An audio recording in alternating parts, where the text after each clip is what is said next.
Today at the president's big deal foreign policy, national security, civil liberties speech, an activist who has been a thorn in the side of two White Houses now, Medea Benjamin from Code Pink, she willed into existence that rarest of things in presidential speeches, an unscripted moment.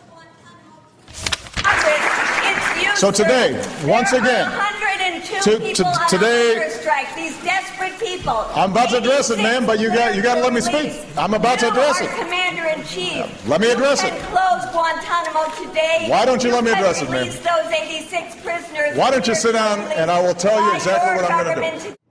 President at first seemingly flustered by the interruption, sort of. But then nobody quite knew how it was going to end because the heckling did not stop. She stopped for a second, but then she interrupted the president again and again and again, and eventually he just let her speak. How about Abdul-Rahman al-Awlaki, 16-year-old we went. Is that the way we treat a 16-year-old American? He went Why on was he to. killed? Can you He tell went us on. why Abdul-Rahman al-Awlaki was killed?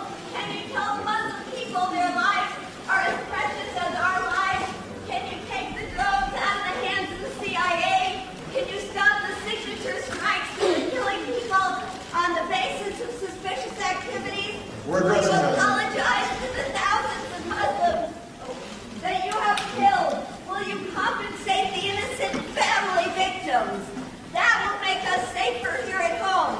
I love my country. I love the rule of law. The drones are making us less safe, and keeping people in indefinite detention in Guantanamo is making us less safe.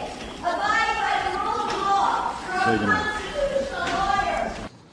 All that while, this was the look on the president's face.